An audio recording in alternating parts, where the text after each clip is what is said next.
What's up, everyone? I have a special treat for you today.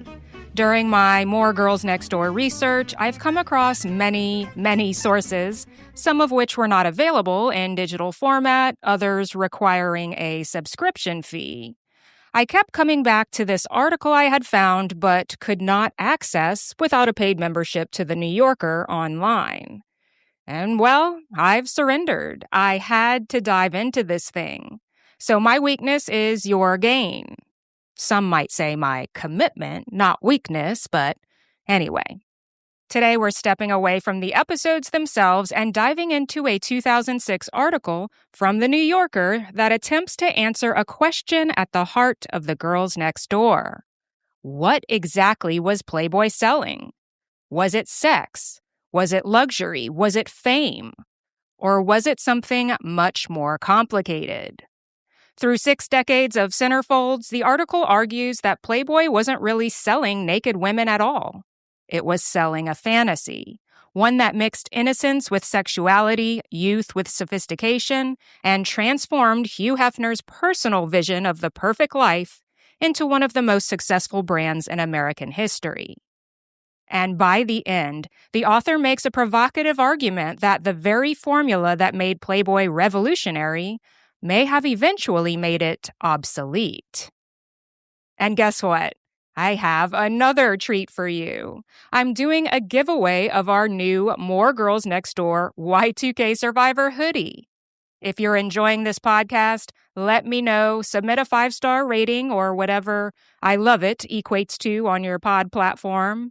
Send a screenshot of your rating along with your name to moregirlsnd@gmail.com. That's moregirls, N for next, D for door, @gmail.com. I'll put it in the show notes.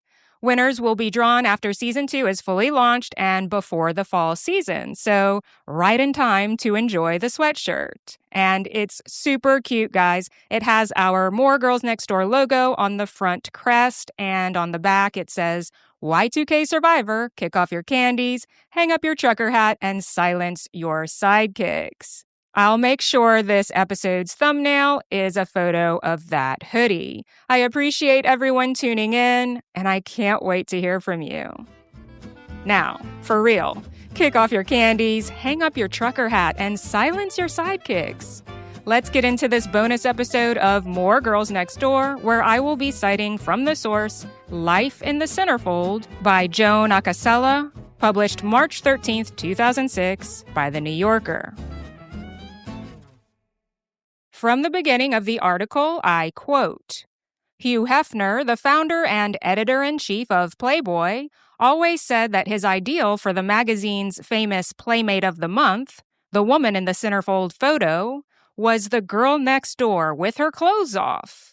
In other words, he was trying to take his readers back to a time before their first sexual experience, a time when they still liked their stuffed bear and thought that a naked woman might be something like that. End quote. The article goes into the then recent publishing of the Playmate Book, 6 Decades of Centerfolds, and it says the book is a testament to Hefner's fidelity to his vision. Quote, 613 women are represented, but there is one basic model. On top is the face of Shirley Temple. Below is the body of Jane Mansfield. End quote. Playboy was launched in 1953. The article argues that Playboy became successful because it combined 2 seemingly opposite American ideals: innocence and wholesomeness, the traditional image of clean-cut all-American youth, and sexuality and desire, the increasingly provocative imagery appearing in advertising and entertainment. Before Playboy, these concepts were generally seen as incompatible. Hugh Hefner's innovation was presenting sexual freedom and casual sex not as something shameful or immoral, but as healthy, normal, and even wholesome. The author notes that today we're used to seeing innocence and sexuality packaged together in pop culture, using Britney Spears as an example. But in the 1950s, that combination was surprising and controversial. Playboy helped normalize the idea that overt sexuality could coexist with an appealing, mainstream, all-American image, which was a major reason for the magazine's popularity. The author explains that Playboy's early success was partly due to necessity and partly due to Hefner's understanding of what audiences wanted. Quote, "When Hefner started out, he couldn't afford to commission Centerfold photos, nor did he know any women who would take their clothes off at his bidding." End quote. Because he lacked money and industry connections, Hefner initially purchased existing pinup photos rather than creating original content. His biggest early coup was publishing previously shot nude photos of Marilyn Monroe, who had become famous by the time the first issue was released. That helped make Playboy an immediate success. Once the magazine could afford its own photography, Playboy shifted away from traditional pinup models and calendar girls toward the girls next door image. Instead of presenting women as overtly glamorous or provocative, the magazine portrayed them as approachable, wholesome, and accidentally caught in intimate moments. The appeal wasn't just sexuality. It was the fantasy that these women were ordinary American girls combining innocence and sex appeal. In other words, Playboy's innovation wasn't simply showing attractive women. It was packaging sexuality in a way that felt familiar, relatable, and non-threatening to mainstream America. During the 1960s, Playboy evolved its image to reflect changing cultural trends while continuing to market a specific fantasy. The magazine became more aligned with the spirit of the decade by embracing themes such as youth culture, outdoor freedom, and, to a limited extent, racial inclusion. However, the author contends that Playboy increasingly emphasized an idealized image of extreme youthfulness. Quote, "Above all, we get youth." In January of 1958, the magazine had published a centerfold of a 16-year-old girl, with the result that Hefner was hauled into court for contributing to the delinquency of a minor. The case was dismissed. Miss January had written permission from her mother. After that, he made a rule that Playboy would never again publish a photograph of an unclothed woman under 18. But in the following years, he did everything in his power to make the centerfold models look like jailbait. End quote. Playboy gradually learned exactly what its audience wanted and built its business around that formula. Quote, "Now and then, over the years, Hefner experimented with small or smallish-breasted playmates." End quote. According to the author, early experiments with more modest or less overtly sexual centerfolds were unpopular, while models who combined exaggerated sex appeal with an image of youthfulness generated enormous reader response. The lesson Playboy took from this was that highly sexualized imagery sold magazines, helping the publication dominate the men's magazine market throughout the 1960s.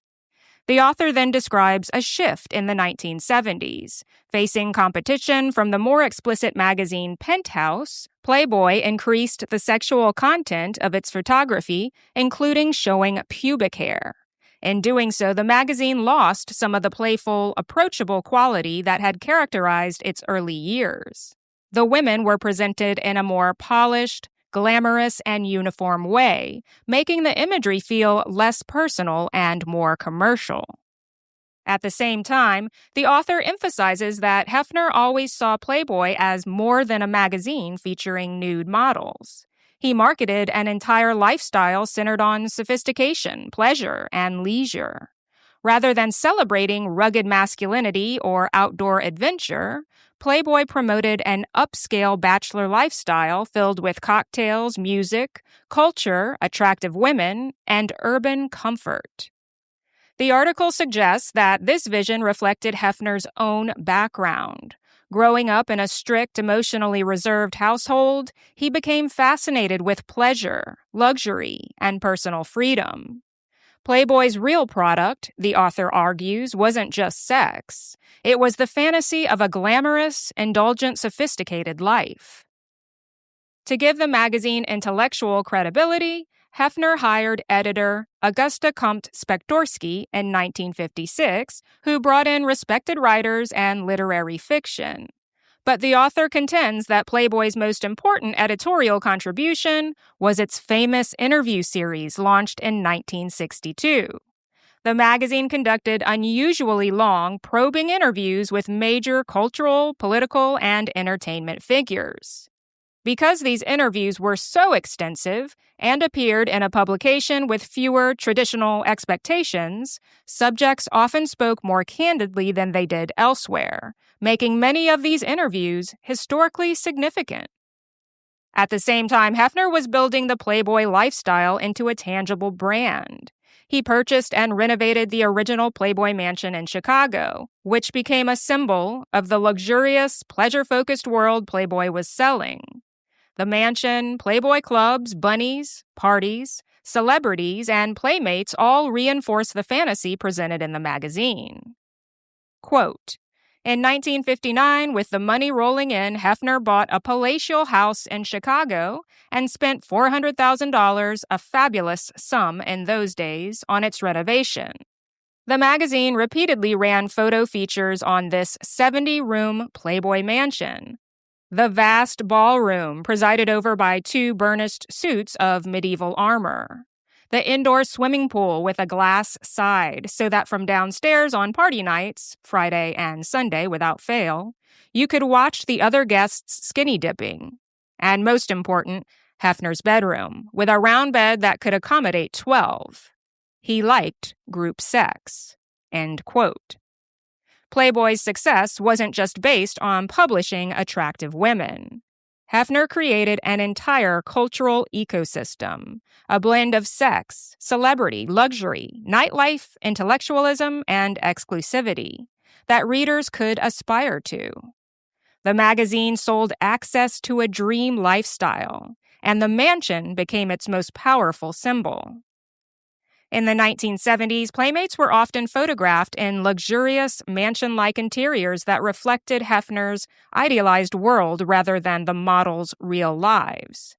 Quote, it's very clear that the woman in the photograph does not live there. She's just staying the night. End quote.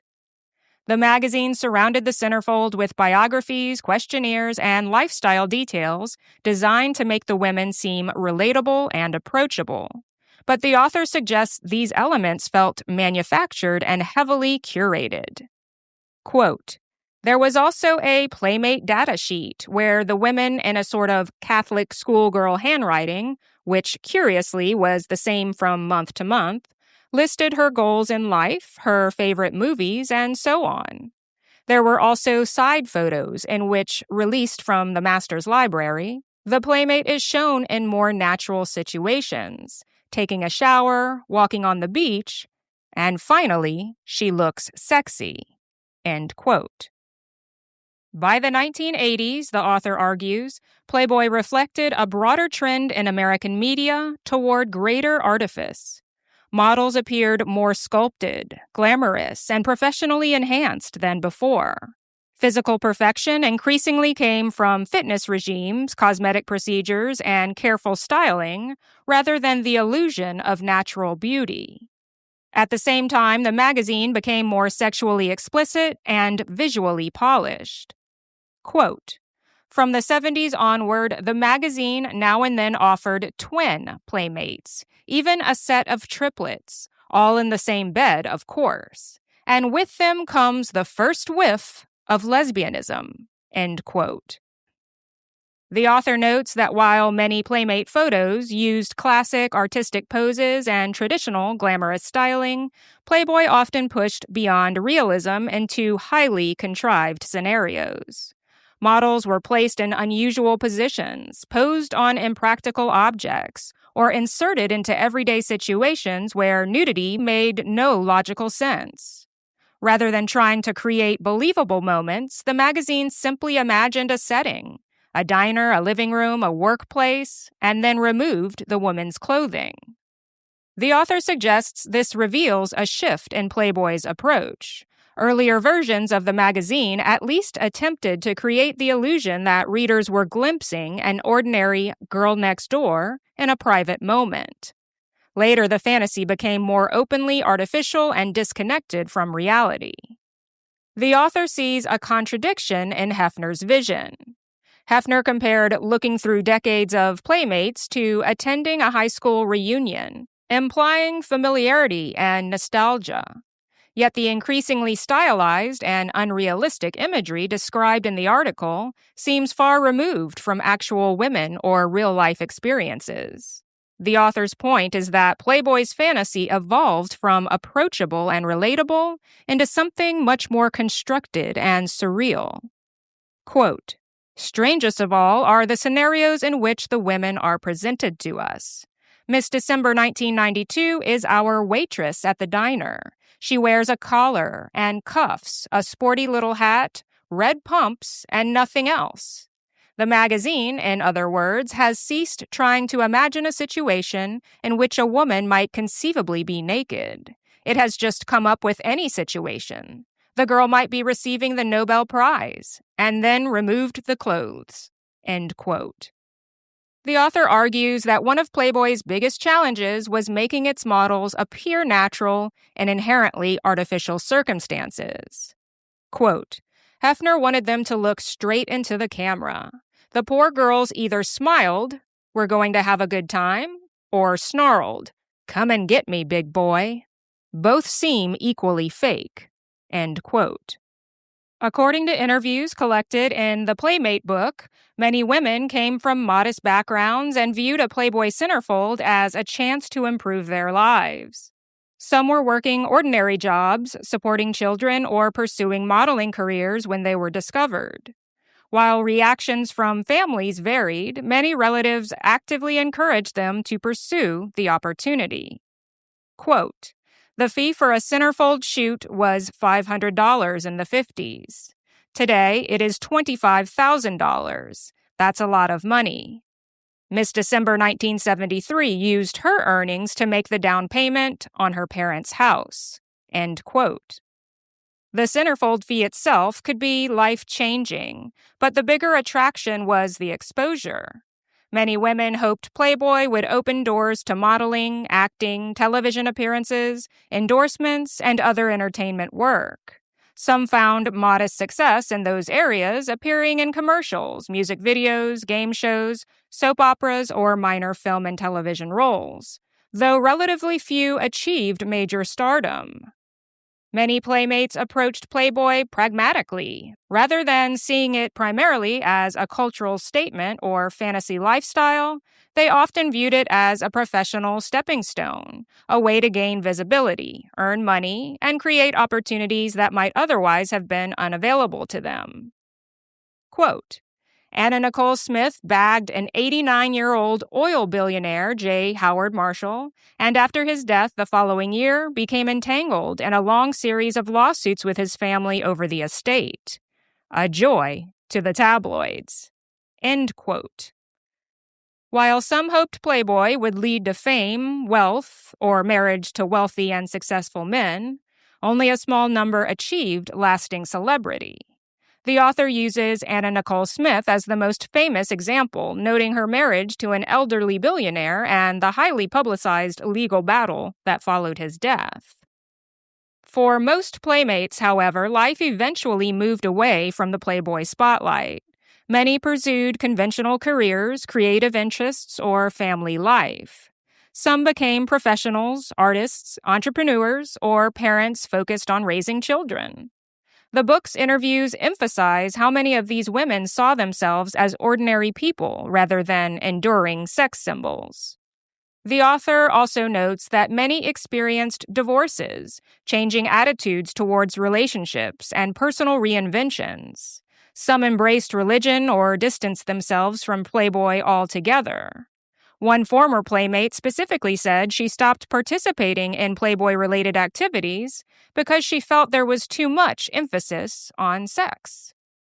The author argues that by the 1980s and beyond, Playboy's imagery had become so polished and artificial that it had largely lost the qualities that once made it sexually compelling. Earlier Playmates may have offered a sense of personality, fantasy, or accessibility, but the later models are described as smooth, flawless, and emotionally distant. The author compares them to modern office buildings, perfectly polished on the surface, but lacking texture, character, or any point of entry for the imagination. Rather than inspiring curiosity or desire, they seem manufactured and inaccessible. The author suggests that Playboy gradually shifted from selling the fantasy of a real woman to selling a luxury object. The models are portrayed less as people and more as highly polished status symbols compared to an expensive sports car. Their perfection creates admiration, but not necessarily intimacy. Quote, after Debbie Does Dallas or One Night in Paris, indeed after internet pornography, who needs Miss December 2004 flashing her little hiney at us from aboard a yacht? End quote. Playboy eventually became a victim of the sexual revolution it claimed to help create. As culture became more sexually explicit through adult films, celebrity sex scandals, and, later, internet pornography, Playboy's once revolutionary formula began to look tame and outdated. At the same time, newer men's magazines like Maxim and FHM offered a more contemporary version of sexualized entertainment, further eroding Playboy's cultural relevance. Quote, today, if you try to present yourself as a suave, middle-aged bachelor, people will assume you're gay. End quote. According to the author, Playboy's vision of sophisticated bachelorhood, cocktails, luxury apartments, attractive women, and endless leisure was always more fantasy than reality. By the early 2000s, that fantasy seemed increasingly dated. The image of the suave, middle-aged bachelor that Playboy celebrated no longer felt culturally relevant, yet Hefner remained deeply committed to it. Hefner is portrayed as someone who spent decades preserving his own idealized world. Rather than adapting to changing tastes, he continued living inside the Playboy fantasy he had created in the 1950s. He worked from the mansion instead of a corporate office, surrounded himself with young women, immersed himself in games and entertainment, and largely ignored trends that challenged Playboy's formula. The author argues that this stubborn consistency was both Playboy's strength and its weakness. While competitors and cultural norms changed dramatically, Hefner remained devoted to the same vision of luxury, pleasure, and perpetual youth. Over time, he became less a businessman and more a living symbol of a world he had invented.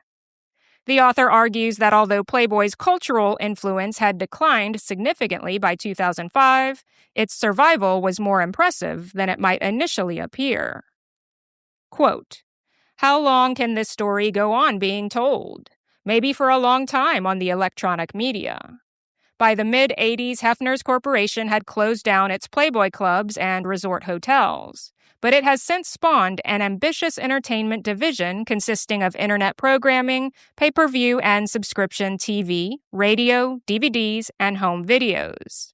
This division now supplies 60% of the corporation's revenues. End quote. While the magazine had lost roughly half of its readership from its peak years, Playboy had successfully expanded beyond print into television, video, radio, and digital media. By that point, most of the company's revenue came from its entertainment division rather than the magazine itself.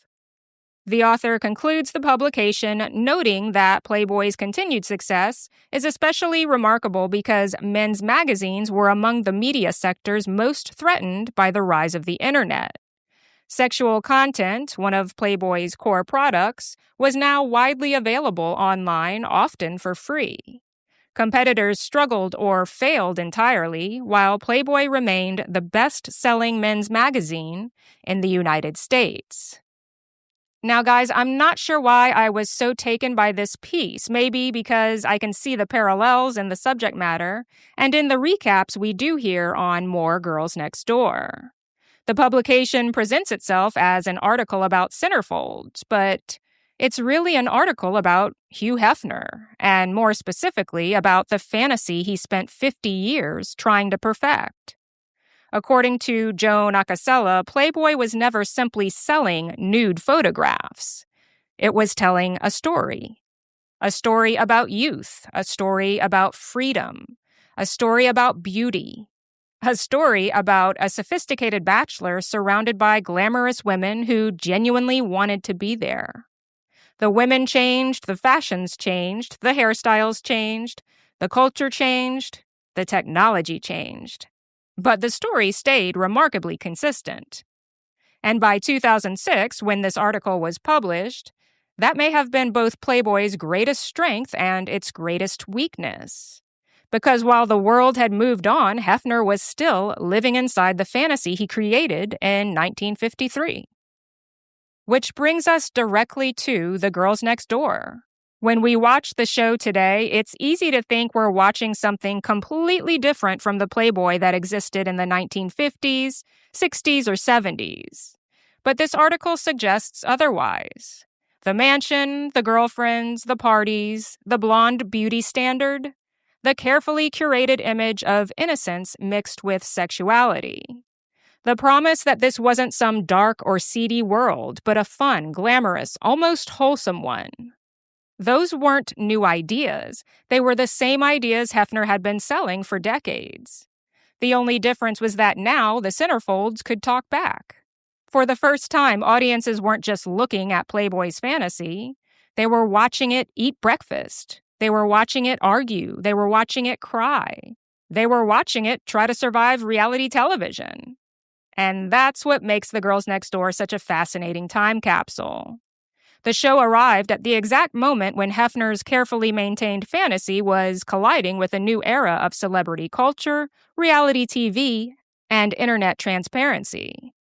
The fantasy was still working, but the seams were starting to show. And once viewers could see the seams, they could never quite unsee them. Thank you for joining me for this bonus episode of More Girls Next Door. If you enjoyed this deep dive into Playboy history, be sure to subscribe and rate the podcast. Remember, send me your rating screenshot to enter the Y2K Survivor Hoodie giveaway. And as always, I love you guys, and I'll see you next time.